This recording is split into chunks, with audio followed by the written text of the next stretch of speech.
Now, it's always been interesting, and I brought this up in Sunday school. I've always wrestled with this to some degree, and I've had many people ask me how the Israelites could have been so completely aware of God and still worship stupid statues. Right? How did they do that? How did they come through the Red Sea? How did they experience manna and all that was there? And how could they visibly see God upon the mountain, know it's Him, believe it's Him, fear Him, recognize His awesomeness, and build a statue of a cow, of a calf, out of gold and bow down before it? How is that possible? And it's a great question, and it's one that I've struggled with at different times, and I've been asked that many times. And I want you to understand, what we need to see is that this is not a stretch. It's not a stretch. To worship any god other than the one true and living God is idolatry. Whatever form it takes, however we function to do it, whether it's a golden statue or something more acceptable in our day and age, it's the exact same premise behind it. And so I want to draw that conclusion. I want to draw that bridge, so to speak, so that we can see how we are very much the Israelites, how we are very much also doing the same things or prone to do the same things. And a pastor from Michigan, Pastor Kevin DeYoung, addresses this issue, and he bridges it to us in modern times as he quotes from an Old Testament commentator named Doug Stewart. And Doug Stewart gives 9 reasons why Israel was drawn to idolatry. And it's very interesting because when we understand the foundation, or instead of just stepping back and saying, how could they worship a statue? Right? How could they bow down to a statue, which seems so far removed from us in our enlightened age? Let's understand what was the basis for that. He gives us these 9 reasons. Number 1, idolatry or false worship, it was guaranteed. In other words, if you simply do the right incantation, you got the right results. Just say the right words and the gods show up. I mean, who wouldn't want that? Who wouldn't want that? Number 2, it was selfish. In the ancient world, the gods, though they were considered powerful, they needed humans to feed them. Sacrifices were brought to the gods because they were hungry. Consequently, you can get what you want from the gods simply by bringing them the sacrifices they need. This is what Israel was confronted with as they came into the promised land, and they were confronted with the God of the Amorites and the God of the Canaanites and all the different lowercase g gods that we see in the Old Testament. Number 3, it was easy. It was easy. I mean, sure, you did need to show up and offer your sacrifice, but ancient religion, pagan religion, demanded little in the way of ethical standards or personal sacrifice.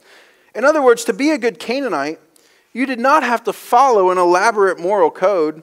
You just had to put the meat on the altar and then go about your life.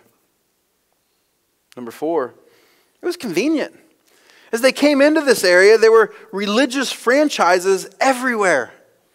We read about that when Israel got in so much trouble with their high places, that everywhere they went, they would just simply build an altar and do however they saw fit according to whatever religious practice or idolatry there was. They thought they could take care of their ritual duties just like everyone else. But Israel had been commanded specifically that there was one place where this was to be done. Originally in the tabernacle and then in the temple. Number 5, it was normal.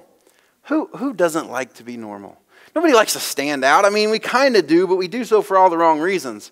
Right? I mean, you see a kid with his hair turned green, you know they want to stand out a little bit and be individualistic, but at the same time, they kind of get over it at some point, hopefully. But in the same way, we want to fit in. Well, for Israel, it was normal. The only people who did not do religion like this in the ancient Near East were the Israelites. For everyone else, so they had gods of differing names and in different places. Religion was done the same way. You came, you sacrificed, you worshipped in multiple forms that we'll see. But religion was very similar. It was normal. Number 6, it was logical. It was logical. I mean, it makes sense that there were lots of gods who specialized in one area of blessing or held sway over one part of the cosmos. You know, one of the biggest struggles we have is understanding the perfection of our God, that His wrath and His mercy function perfectly within one another and never contradict. It's a little bit easier to think that this God is displaying his wrath at this moment and we need to seek this God for his mercy. It makes more sense to us, and so it was logical, the pagan worship that had been created. It was pleasing to the senses. There was an appeal to aesthetics and beauty. There was something to see and do in idolatrous worship. It was more entertaining and probably felt much more relevant to the people and their desires. We recognize that. So many religions even today are aesthetically driven. It was indulgent. This is interesting. You might not have thought of this. Meat was a relative rarity in the ancient world. Not everyone had herds that they could sacrifice, and so meat was often eaten only as a part of the ritualistic worship they practiced. And so you would offer your meal, and in some cases your drink, to the god, and then you would enjoy the feast yourself. And number 9, it was erotic. During ritual worship, oftentimes it would lead to very immoral sexual practices. And we recognize Israel was constantly rebuked for these same things. And so let me sum this up as the author does, the whole system of idolatry. It was guaranteed, it was selfish, it was easy, it was convenient, it was normal, it was logical, it was pleasing, it was indulgent, and it was erotic. And when you look at it that way, the allure of idolatry doesn't seem quite so far removed from us today, does it?